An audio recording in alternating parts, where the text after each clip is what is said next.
clasificación. Por ejemplo, van a haber hormonas peptídicas, ¿no? Por ejemplo, ¿cuál es? La insulina, por ejemplo, que regula la glucosa en la sangre. La prolactina, por ejemplo, que va a regular lo que es la secreción de la leche materna, ¿no?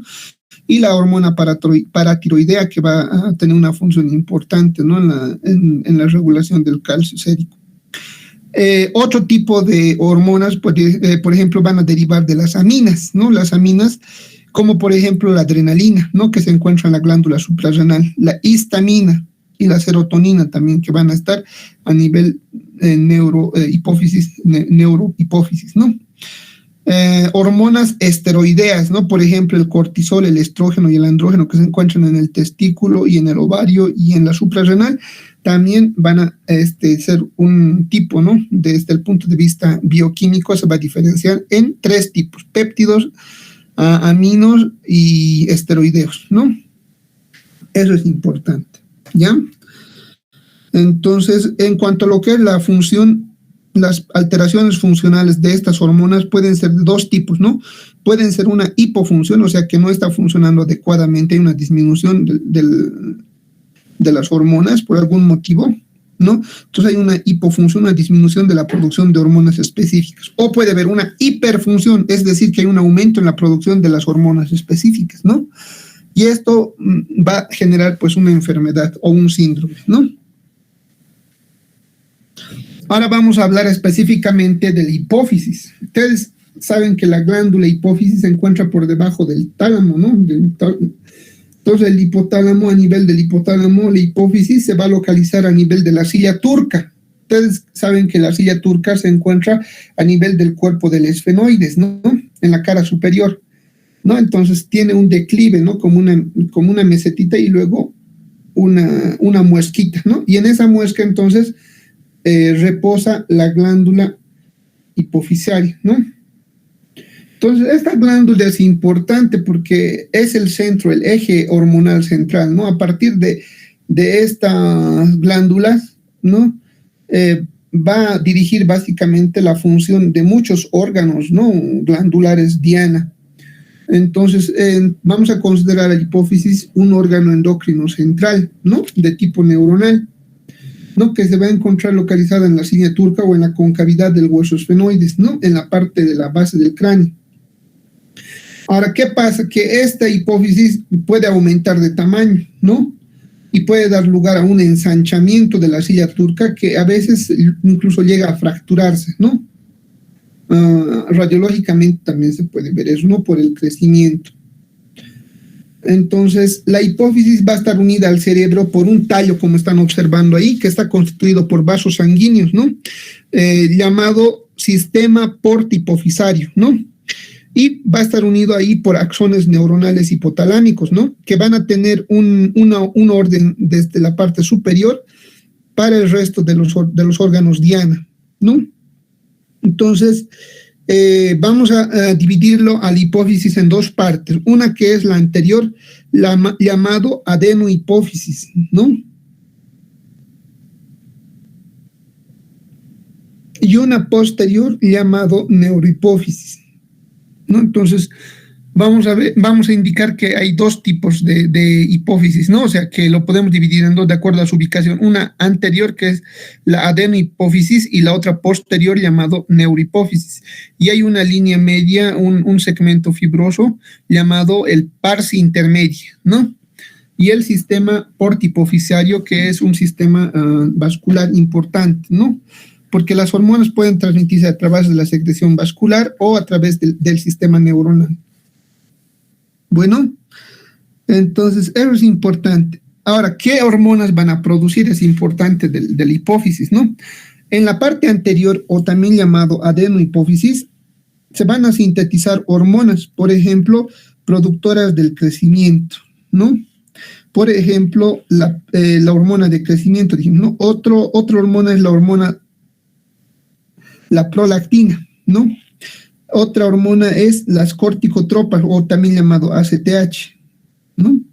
Las otras son las tirotropas, o también llamadas productoras de hormona estimulante de la tiroides, y las otras son las gonadotropas. Las gonadotropas se van a dividir en dos a su vez, ¿no? La hormona estimulante del folículo, que es la FSH, y la hormona luteinizante, que es la HL, ¿no? Entonces son los 5 tipos de hormonas que se van a producir en el adenohipófisis, ¿no? Que es importante en la parte anterior. En la neurohipófisis, ¿no? Se van a producir 3 tipos de hormonas, perdón, 2.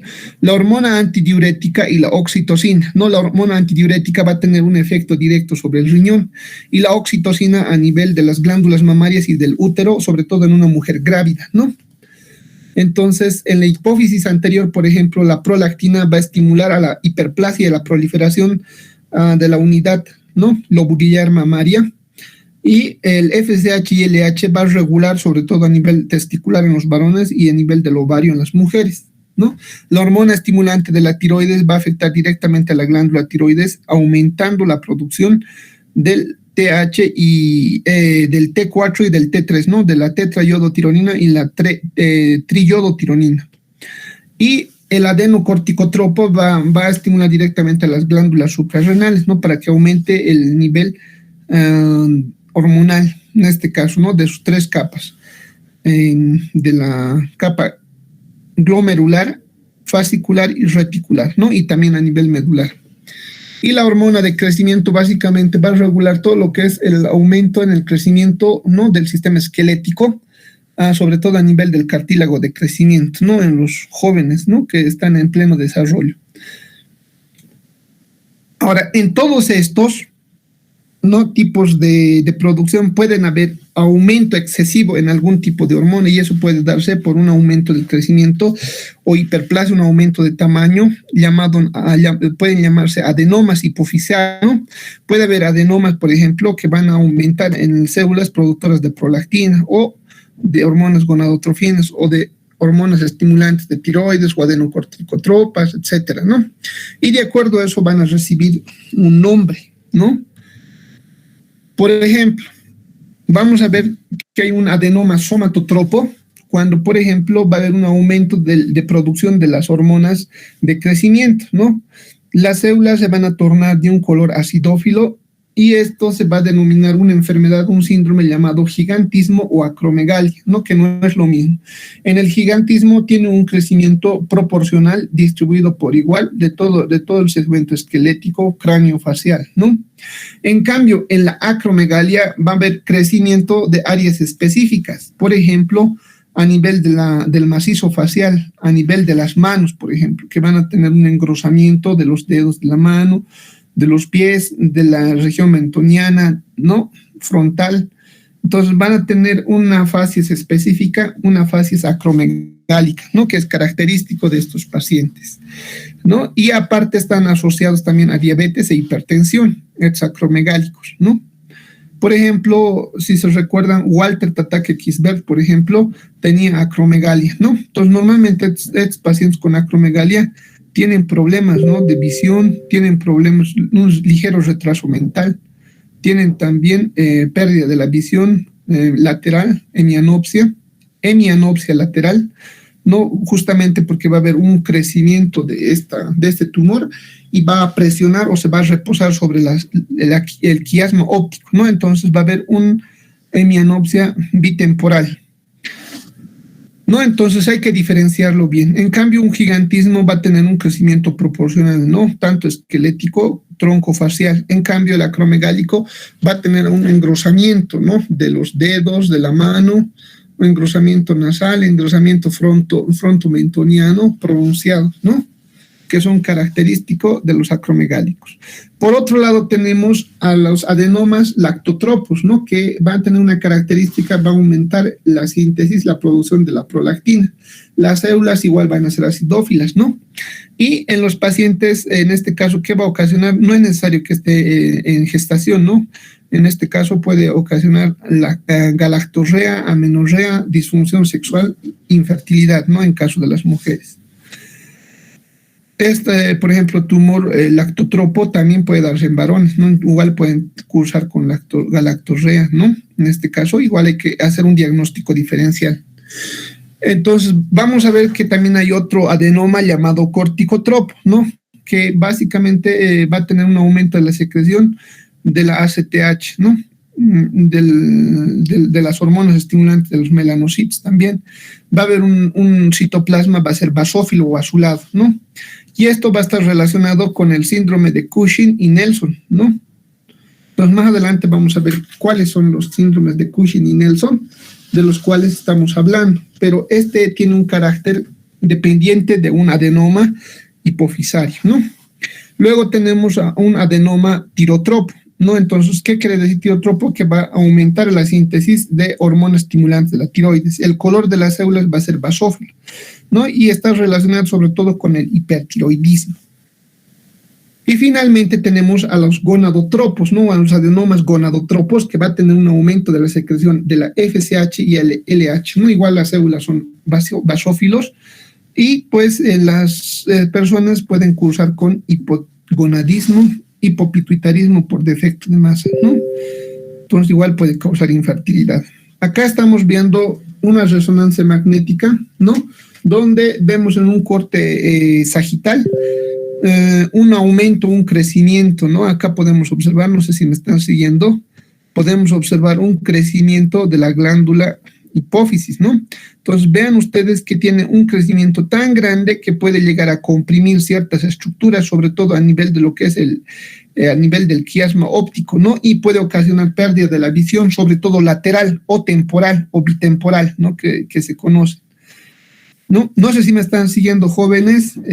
Alguien puede comentar también respecto a esta imagen.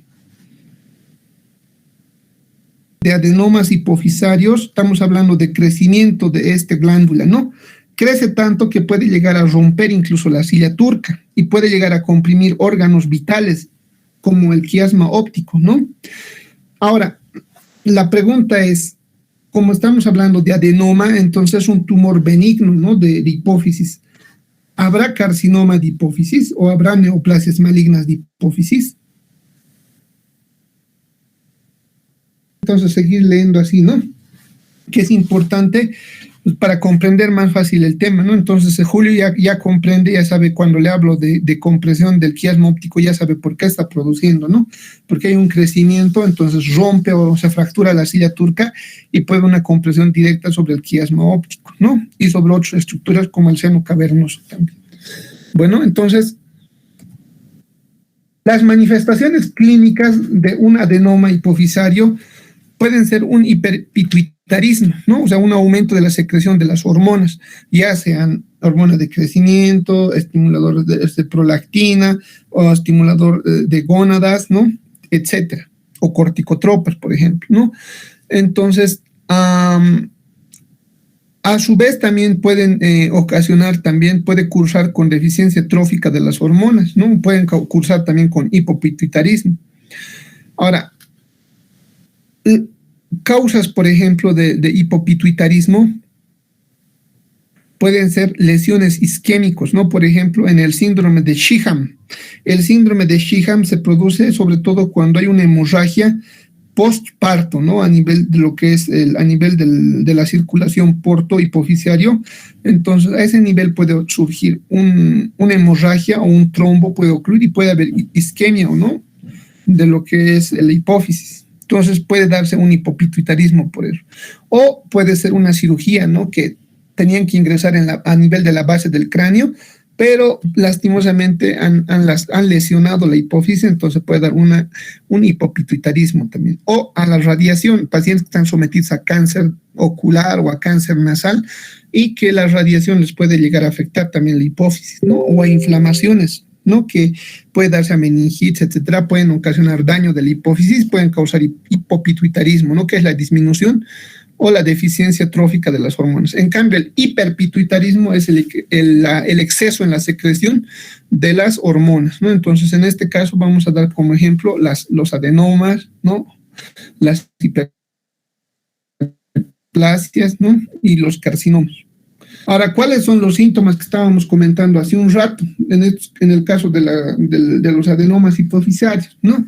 Primero, que el paciente puede cursar con cefalea, dolores de cabeza, convulsiones, incluso que a veces no se logra, ¿no? Diagnosticar porque piensan que a veces síndrome de epilepsia o convulsiones no tiene algún foco no somático que se pueda observar. Entonces, hay que ver eso, ¿no? Luego los síntomas meningios, rigidez de nuca, ¿no? Rigidez al levantar la cabeza, son característicos de los tumores hipofisarios, ¿no? Síntomas oftálmicos, habíamos dicho, por efecto de la masa por compresión, puede haber disminución de la agudeza visual, sobre todo bitemporal, ¿no? Hemianopsia también se llama. Los signos radiológicos, agrandamiento de la silla turca, ¿no? Bueno, y la neurohipófisis, pues en la neurohipófisis hemos dicho que van a secretar dos hormonas, ¿no? Básicamente, en este caso sería la ADH, que es la hormona antidiurética que va a tener su célula diana en el riñón, y la oxitocina, ¿no? La oxitocina que va a ayudar en la contracción de los músculos lisos del cuerpo uterino en el proceso del parto y en los conductos galactíferos, ¿no? Cuando ya la mamá esté amamantando al bebé. Entonces, estas son las dos funciones de las hormonas, ¿no? En caso de la producción a nivel de lo que es la neurohipófisis o hipófisis posterior. Ahora, ¿cuáles son los tumores más frecuentes que pueden ser pregunta de examen? Los prolactinomas, ¿no? Hemos dicho que de la unidad ducto lobular hay una hiperplasia incluso, ¿no? Entonces, es más frecuente en un 30%, seguido del adenoma somatotropo, que es en este caso, que sería de una hormona de crecimiento, ¿no? Y en tercer lugar, entonces, vamos a ver a las hormonas no funcionantes, y al último lugar vamos a ver a los adenomas corticotropos o productores de ACTH que pueden causar Cushing, ¿no? A nivel de la glándula suprarrenal. Entonces, estos son los tumores hipofisiarios más frecuentes. Acá están viendo un corte histológico normal de la hipófisis, donde podemos ver células acidófilas y células basófilas, ¿no? Las acidófilas normalmente tienen un color rosado fucsia, ¿no? Acidófila, rosado fucsia. Se parecen a eritrocitos con núcleo, ¿no? En cambio, las células basófilas son ya células más azuladas, más pálidas, ¿no? Son característicos llamados células basófilas. Entonces, hemos dicho que hay algunas células que van a sintetizar hormonas y de acuerdo a eso se van a tener una característica, ¿no? En su núcleo, que pueden ser basófilas o acidófilas. Los adenomas son masas blandas, ¿no? Que pueden crecer tanto y pueden llegar a fracturar la silla turca. Y como bien decía su compañero Julio, pueden llegar a ser invasivos, ¿no? Y son considerados como tumores invasivos malignos, ¿no? Que llegan a ser en menos del 1%, por si acaso. Y otros solamente se circunscriben y se limitan en la silla turca, ¿no? Pero pueden tener sobreproducción de hormonas. Microscópicamente, las células que van a constituir este adenoma son células poligonales, redondas, regulares, con núcleos, con membranas nucleares regulares, ¿no? Que no tienen para nada característica maligna, envueltos en una red de reticulina. Muy bien, entonces esas son las características de lo que son los tumores de la hipófisis, ¿no? Que también hemos hablado de los adenohipófisis, ¿verdad? Bien, es importante revisar cómo es la tiroides, ¿no? Entonces vamos a hablar de la glándula tiroides. Entonces vamos a hablar histológicamente. Ustedes ya conocen macroscópicamente la tiroides, ¿no? Se encuentra en la parte anterior del cuello, ¿no? Y por delante del cartílago tiroideo de la tráquea, y pues está constituido por dos lóbulos, derecho e izquierdo, y está unido por un istmo, tiene forma de una H, ¿no? Y por detrás tiene entonces también las glándulas paratiroideas, ¿no? Bueno, entonces vamos a decir que la glándula tiroidea se desarrolla durante la vida embrionaria temprana, ¿no? A partir de la protrusión de un epitelio faríngeo, ¿no? A nivel de la base de la lengua.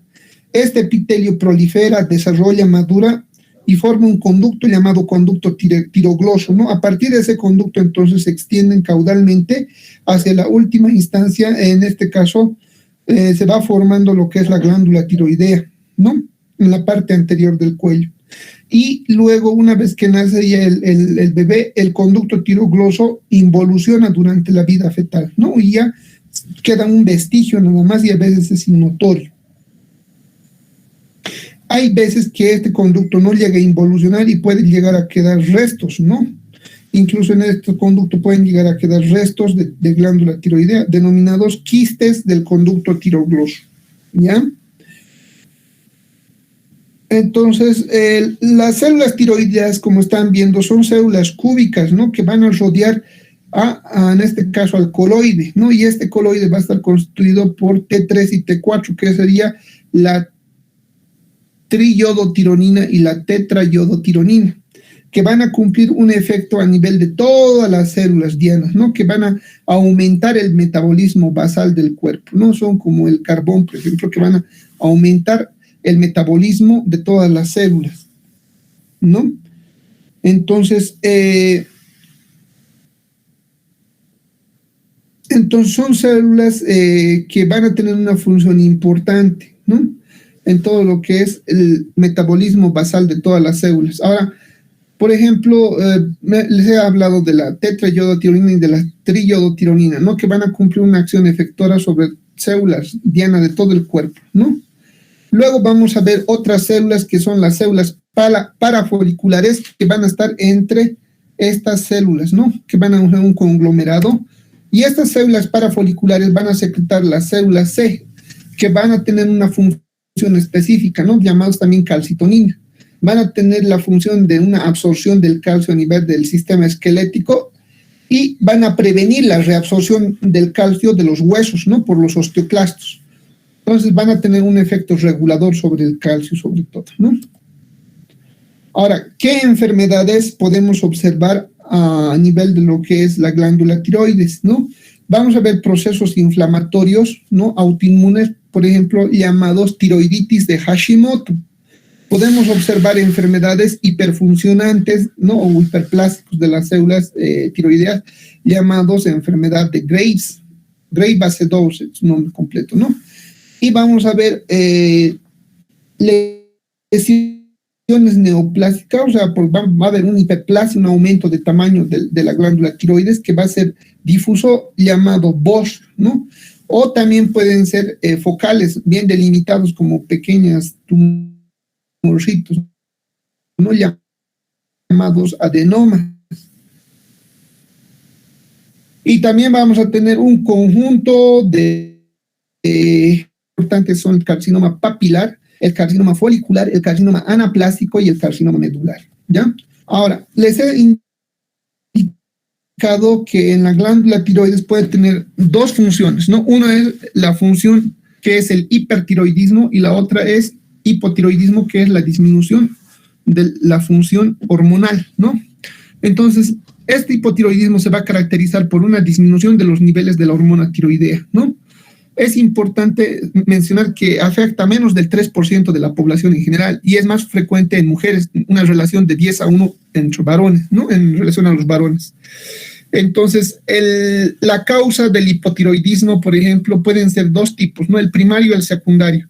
El primario se puede dar, como habíamos mencionado, por una enfermedad llamada tiroiditis autoinmune, ¿no? Que es una reacción inflamatoria autoinmune de nuestras células de defensa sobre el tejido tiroideo, ¿no? Entonces van a empezar a producir una destrucción del tejido tiroideo y de esta forma van a causar un hipotiroidismo. La otra causa primaria es deficiencia de yodo, ¿no? Se ha hecho un estudio, ¿no? Que a nivel de la altura, o sea, poblaciones que están a gran altura tienen carencia o deficiencia de yodo, ¿no? Entonces es una característica también de eso. Por eso justamente se exige, ¿no? Sal yodada, porque la sal ayuda a compensar el yodo que no debe ingresar a nuestro organismo, ¿no? Normalmente o de forma natural. Luego las drogas, ¿no? Hay pacientes que se drogan, consumen, por ejemplo, o están en contacto con litio u otros tóxicos que pueden dañar a nivel de la hipófisis. Y finalmente el bocio, ¿no? Que es un aumento de tamaño del crecimiento tiroideo difuso que puede cursar con hipotiroidismo, ¿no? Y la secundaria, pues la secundaria se trata de una deficiencia, ¿no?, de la hormona estimuladora de la tiroides, que puede ser de causa central. Por otro lado, hablamos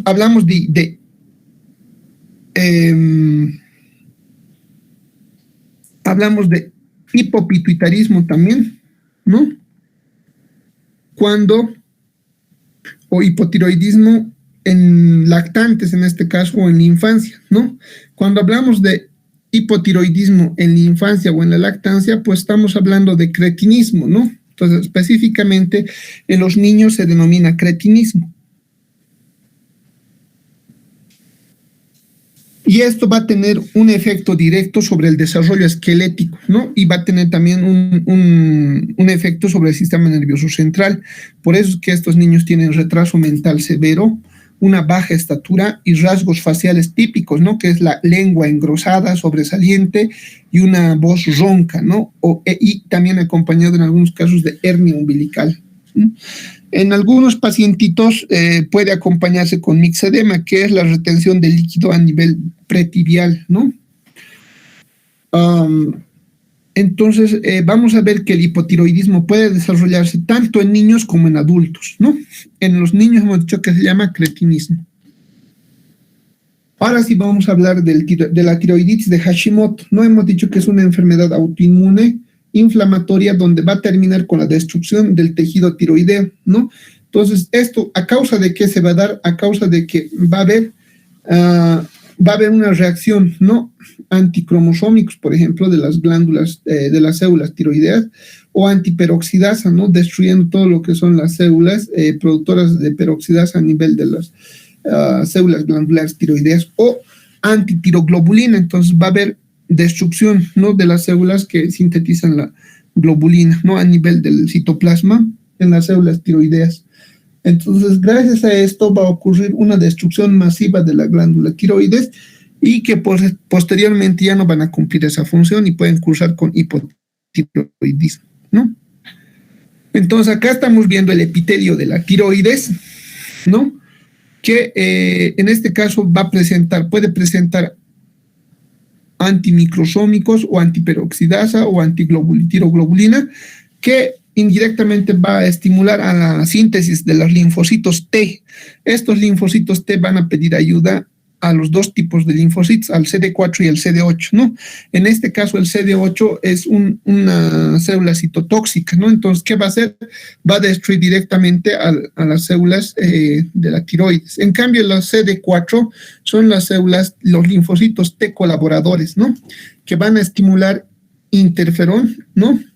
Y este interferón va a coadyuvar a que se pueda estimular a otras células, ¿no?, sobre todo a la producción de anticuerpos de las células plasmáticas, ¿no? Y estos anticuerpos se van a adherir a la membrana como los receptores de los tirocitos y pues van a activar a macrófagos y a otras células que van a terminar por destruir estas células, ¿no? Acá estamos viendo un corte histológico de una tiroiditis de Hashimoto, ¿no? Entonces, así como se ve, esto es lo normal.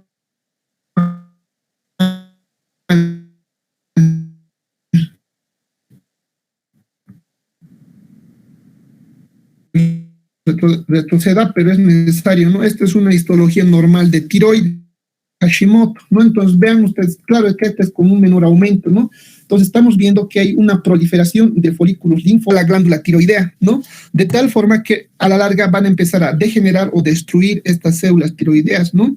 Y lógicamente ya no va a haber síntesis de T3 ni de T4. Por lo tanto,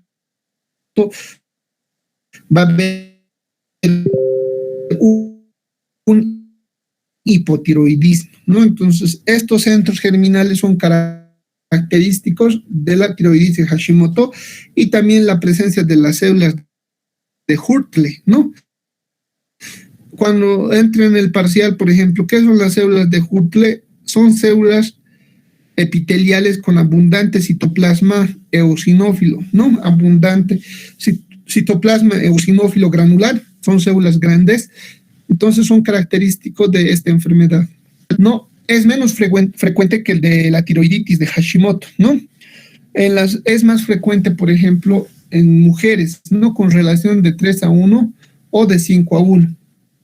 Y generalmente se va a dar posterior a un proceso inflamatorio, ¿no? Puede ser por campeón, ¿no? Entonces, posterior a esa infección viral, puede dar un aumento de volumen de la tiroides por un infiltrado inflamatorio.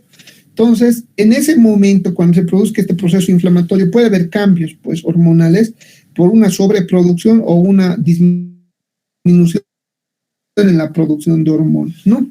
Entonces, el paciente o la paciente va a cursar con dolor de cuello, fiebre, ¿no? Hipertiroidismo transitorio o hipotiroidismo transitorio, ¿no? Pero una vez que se limita la infección, el paciente vuelve a recuperarse como si nada, ¿no? Su patología va a ser la producción, ¿no? De folículos, la destrucción básicamente de folículos tiroideos por la presencia de abscesos, ¿no? Estos abscesos van a estar constituidos por neutrófilos o células gigantes multinucleadas que van a contener coloide por destrucción de los tirocitos, ¿no? Hay otro tipo de tiroiditis que es la tiroiditis linfocítica subaguda, poco frecuente, generalmente está asociada con la tiroiditis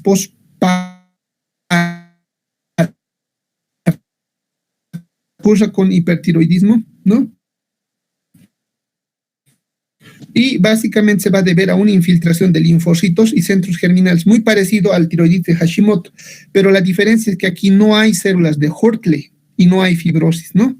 O sea que si en el parcial ingresa enfermedad caracterizada por la infiltración de linfocitos y centros germinales, pero no hay células de Hurley, estamos hablando de tiroiditis linfocítica subaguda, por si acaso.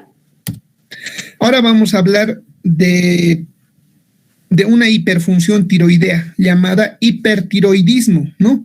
Que se caracteriza por un aumento en la síntesis de la T3 y la T4, ¿no? La triyodotironina y la tetrayodotironina. ¿Cuáles son las causas? Generalmente se va a deber a un aumento de la división de los tirocitos, ¿no? Es una hiperplasia difusa de la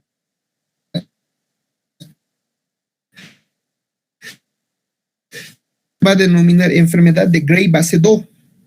Estos pueden asociarse a bocios. Bocios quiere decir un aumento de tamaño de la glándula tiroidea. Estos bocios pueden ser multinodulares o uninodular llamado adenoma hiperfuncionante, ¿no?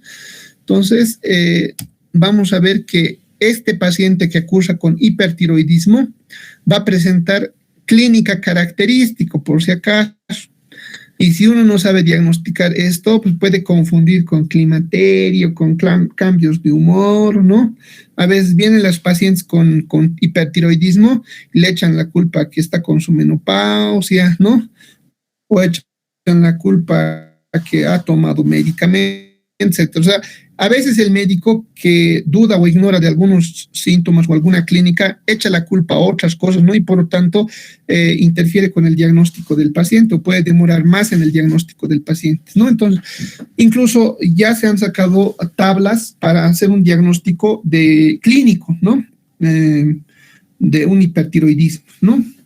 Por ejemplo, va a haber un aumento de la tasa metabólica basal de todo el cuerpo, ¿no? Por lo tanto, ¿cómo va a estar el cuerpo? Se va a encontrar caliente, ¿no? Enrojecido. Va a tener intolerancia al calor el paciente, ¿no? La paciente, sudoración excesiva. Y por tanto, como hay aumento del metabolismo, va a tener pérdida de peso, ¿no? Y por tanto, también este paciente va a comer más, ¿no? Como si sintiera que necesita más energía, entonces va a comer más vorazmente, ¿no? ¿Puede tener manifestaciones cardíacas? Sí, como va a estar aumentado su metabolismo, va a presentar taquicardia, arritmias o insuficiencia cardíaca.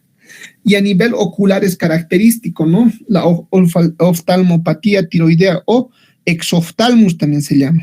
Es cuando hay un acúmulo, ¿no? De la grasa a nivel retroorbitario y por lo tanto ayuda a protruir el globo ocular, ¿no? Es característico de los hipertiroideos.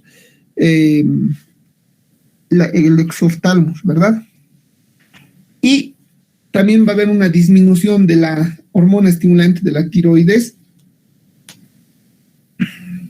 y un aumento de la T4 y T3 libre laboratorialmente, ¿no? O sea, si tú quieres ver si el hipertiroidismo que tiene tu paciente es de causa central o es de causa a nivel de las tiroides, ¿no? Entonces hay que pedirle siempre una TSH, ¿no? Y una T4 y una T3. Entonces vamos a ver si los niveles de TSH está aumentado o está disminuido, o la T3 y la T4 está elevada, ¿no? De acuerdo a eso vamos a ver cuál es la causa del hipertiroidismo, ¿no? Entonces, en este caso, en la enfermedad de Graves, ¿no? En el hipertiroidismo, generalmente es endógeno, ¿no?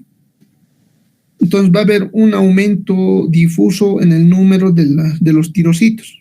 También se va a acompañar con oftalmopatía, como el exoftalmos, y una dermatopatía que puede ser una piel delgada, ¿no? Incluso una característica de estos pacientes es el temblor fino, ¿no? Entonces, para esto se pide al paciente extender las manos juntas y por encima de las manos se pone un papel. Si empieza a tener un temblor fino, entonces es un dato importante para sumar, ¿no? a los tantos datos clínicos para confirmar la enfermedad de Graves-Basedow. Bueno, entonces la enfermedad autoinmune también tiene que ver en una de las causas de la enfermedad de Graves, ¿no? Por ejemplo, va a haber un anticuerpo denominado inmunoglobulina estimulante de la tiroides, ¿no? Y esto básicamente va a estar unido al anticuerpo antirreceptor del TSH. Y a partir de esto puede originarse también una hiperestimulación, ¿no? Y causar un hipertiroidismo. Esto es una comparación de una glándula tiroides, un corte histológico de una glándula tiroides normal al lado izquierdo, y al lado derecho entonces vemos una proliferación de las glándulas tiroideas, ¿no? Que ya no mantienen esa característica que son circulares, redondas, homogéneas, ¿no? Sino tienen una proliferación tan excesiva que en el borde del epitelio tienen unas manchas blanquecinas, ¿no? Que es la sobreproducción de T3 y T4, y están ramificadas, ¿no? Tienen como procesos digitiformes, característicos del hipertiroidismo o enfermedad de Graves-Basedow. Por otro lado, la oftalmopatía y el mixedema pretibial también es característico de estos pacientes, ¿no? Y eso se va a dar a una infiltración linfocitario del espacio retroocular, ¿no? Y también aumento de la infiltración de grasa retroorbitaria, ¿no? Y puede haber edema y tumefacción musculoesquelético o extraocular también, ¿no? También el mixedema pretibial también se va a deber al acúmulo del ácido hialurónico y a sulfatos, ¿no? Que va a aumentar el grosor de los miembros inferiores. Ahora vamos a hablar de otra patología tiroidea llamada bocio difuso o multinodular, ¿no? En este caso vamos a dividir en dos, ¿no? Va a ser el bocio no tóxico difuso, en este caso que se va a deber a una hiperplasia, ¿no? En este caso de las células tiroideas sin formación de nódulos. Vamos a hablar, por ejemplo, del bocio endémico por falta de yodo, ¿no? Entonces, hemos dicho que estos pacientitos, al carecer de yodo en la tierra, todos los alimentos que se produzcan van a ser carentes de yodo, ¿no? Por lo tanto, pueden desarrollar bocio, ¿no? En sitios o lugares específicos, ¿ya? También se puede dar por el consumo de alimentos bociógenos, como por ejemplo la yuca, entre otros, ¿no? El náboma, si no me equivoco. Entonces, hay alimentos que te pueden producir bocio, ¿no? Claro que no son en la mayoría, y más todavía en estos sitios donde hay carencia de yodo, ¿no? Luego tenemos la presencia del bocio multinodular.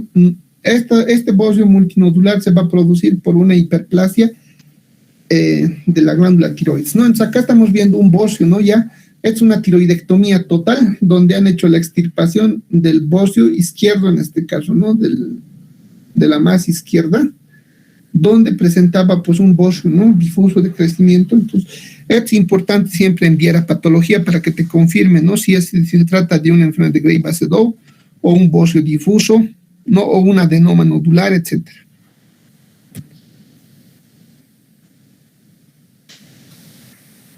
Por otro lado, los adenomas, todo lo que termina en oma es benigno, ¿no? Entonces, el adenoma folicular es una neoplasia benigna monoclonal, ¿no? De las células foliculares, de la tiroides, ¿no? Entonces, vamos a ver que tiene un estímulo, una sobreestimulación por parte del TSH, o de la hormona estimulante de la tiroides, ¿no? Y esto va a limitarse a un grupo de células.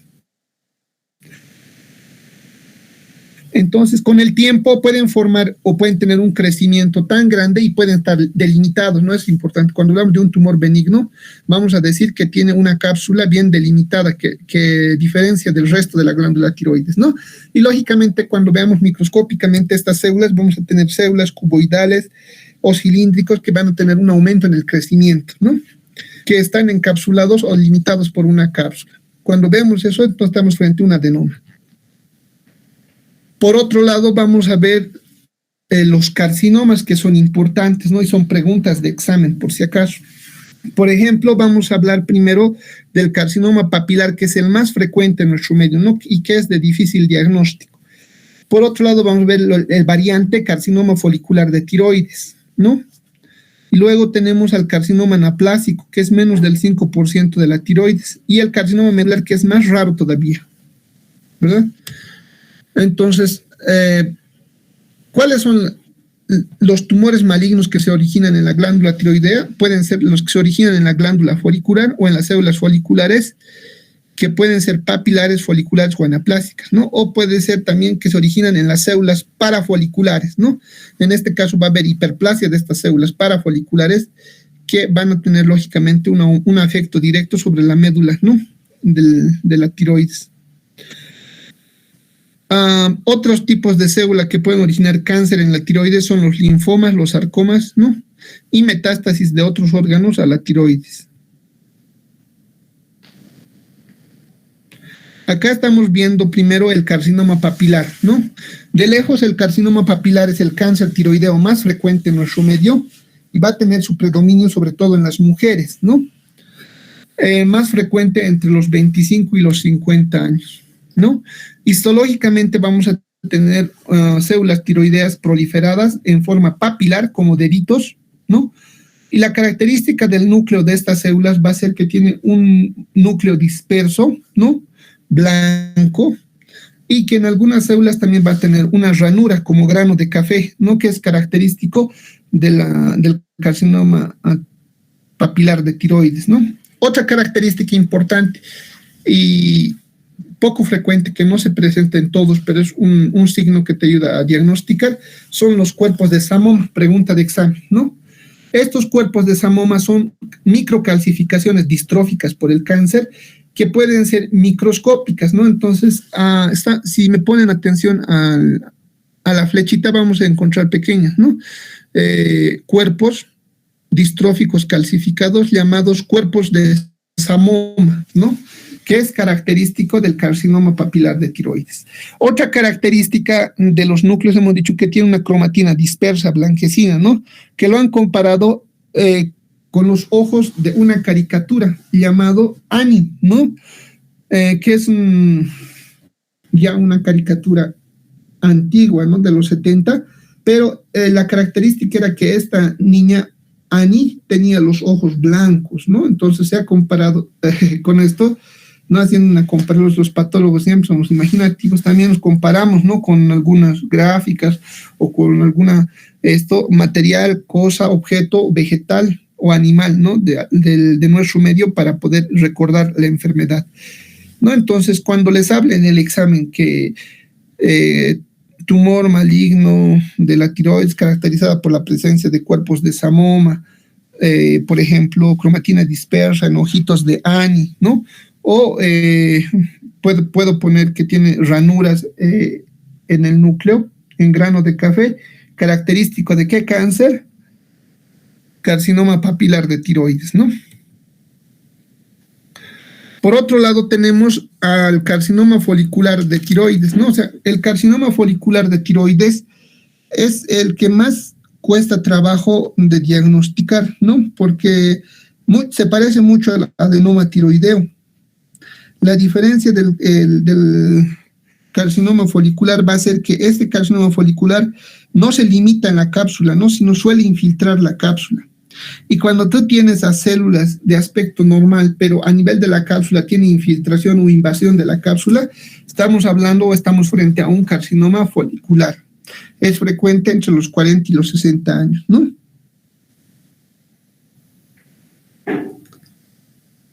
Entonces, como están viendo en esta imagen microscópica, rompe la cápsula y se puede llegar a infiltrar a la cápsula, ¿no? Y vean ustedes cómo tiene la infiltración a nivel de la cápsula. Entonces, cuando hablamos de un carcinoma folicular, estamos hablando que son células atípicas que infiltran la tiroides, ¿no? O por lo menos la cápsula. Y son características que a nosotros nos ayudan a diferenciar y confirmar que se trata de un carcinoma folicular de tiroides, ¿no? Luego tenemos el carcinoma anaplásico, ¿no? Entonces, de lejos, o sea, uno que no estudia ni siquiera medicina puede intuir, si le hablamos que es un tumor de tiroides, puede pensar que es el tumor de tiroides más agresivo, ¿no? Por la característica que presenta. Puede llegar a crecer rápidamente y puede llegar a infiltrar todo el cuello, ¿no? Y lógicamente el crecimiento es irregular, puede haber ulceraciones, erupciones, ¿no? A nivel cutáneo. Y microscópicamente estas células anaplásicas, como su nombre dice, anaplásicas, son células gigantes, monstruosas, bizarras, hipercromáticas, con múltiples mitosis atípica, irregulares, ¿no? Entonces, ¿qué es lo más feo que tenemos en carcinomas tiroideos? ¿Verdad? Y que básicamente la malignidad está elevada, ¿no? En los ancianos. Y la mayoría de pacientes fallecen, ¿no? En corto tiempo de evolución, a los 2 años, establecido el diagnóstico. Pueden infiltrar otros órganos, ¿no? Como a nivel local, a nivel del cuello, o pueden metastizar a zonas distantes, ¿no? Estamos hablando del carcinoma anaplásico. Y finalmente vamos a hablar del carcinoma medular. En el caso del carcinoma medular es un tumor maligno que es infrecuente, ¿no? Menos del 5% dijimos que se presenta en comparación a otros carcinomas tiroideos, y está constituido básicamente por células C, o también llamadas células parafoliculares, ¿no? La característica importante va a ser que van a tener un precursor de un material amiloide, ¿no? Entonces va a haber depósito de materiales amiloides que son de color rosado, ¿no? Entonces, como estamos viendo en esta imagen, hay una proliferación de células foliculares, pero hay como un entramado, ¿no? De depósitos rosado homogéneo, que si hacemos una coloración especial, ¿no? Con violeta, cristal violeta, vamos a ver que tiene una coloración distinta, ¿no? En el microscopio. Entonces, es característica del carcinoma medular en un estroma amiloide. Bueno, entonces vamos a hacer acá